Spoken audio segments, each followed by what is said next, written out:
Tough day. Where am I? You're dead. But you have skills that we want. So we'd like you to join the R.I.P.D. The Rest in Peace Department. Meet your new partner. Come on, rookie. Hey guys, Lucas here again for another movie review. Today it is for the new adaptation of the graphic novel R.I.P.D, which stars Ryan Reynolds, Jeff Bridges, Mary Louise Parker, and Kevin Bacon, and is directed by Robert Schwenke.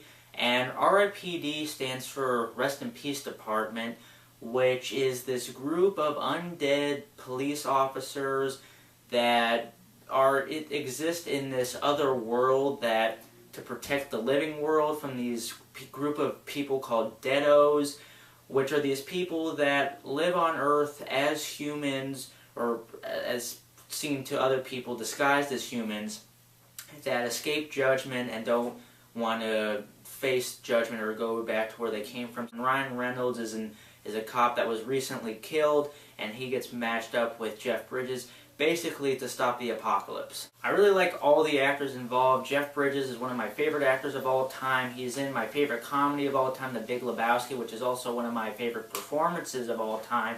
Ryan Reynolds I like, even though he doesn't have the best track record. I only like a couple of films, but I do like his performances in them most of the time. Also Kevin Bacon, you gotta love the bacon. Unfortunately though, R.I.P.D is, I would say, kind of a train wreck of a movie, which is unfortunate because I really like the concept of it, but it's just way too damn goofy to really be anything good. The plot, for starters, is just silly. Once the plot starts unraveling, there really isn't much of a plot for the first 25 minutes or so, but once the plot starts unraveling and they get to the big picture, not only is it kind of cliche, but it's just really stupid and crazy, and even Jeff Bridges' character kind of comments on how kooky the whole thing is. It's something involving gold and creating this portal, and it's just really stupid. But when the movie doesn't really follow its own mythology, or has a lot of plot holes or inconsistencies, which really makes the plot even harder to take seriously. This film cost $130 million,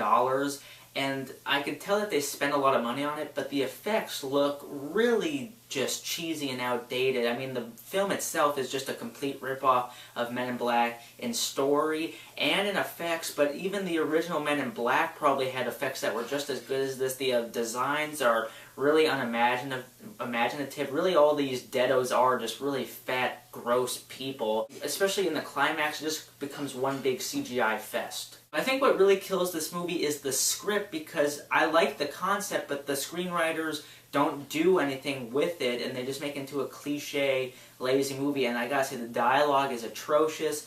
Half of the time, what they're saying is really bad jokes, and even the deados are just kind of gross. They just have a lot of burp and fart jokes that made the film like so juvenile.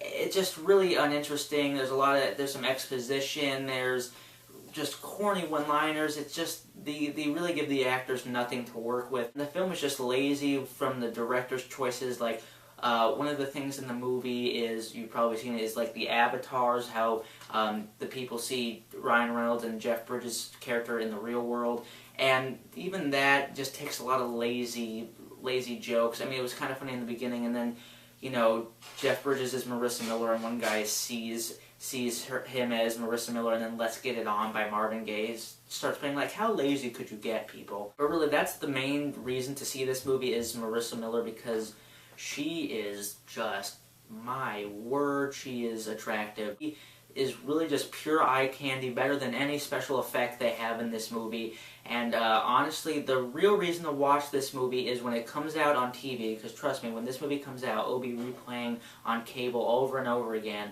and you're going to pause the scenes on Marissa Miller to see her cleavage, and really that's probably going to be worth sitting through the movie.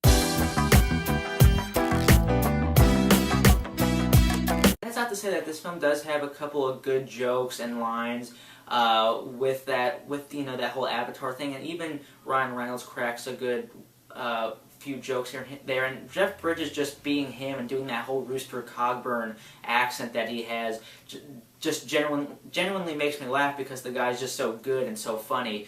But I mean, besides that, the actors really can't elevate this crappy ass script. I've never done this before in a review, in a video, but R.I.P.D is going to make me do it. I was going to give it a 2 out of 5, but I can't really recommend it even that high because it's really not that good of a movie. Luckily it is short, and I can't even go 1.5 because it isn't that terrible where I'm angry. It's just really lazy and forgettable.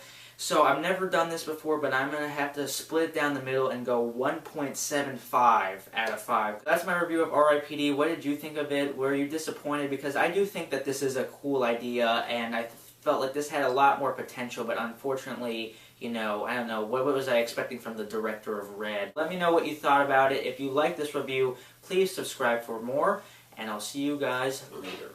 We're supposed to contain. Didn't contain. I've never seen that before. This world's for the living, and R.I.P.D is gonna keep it that way. I got this. I'm okay. Nothing to see. Gotta go.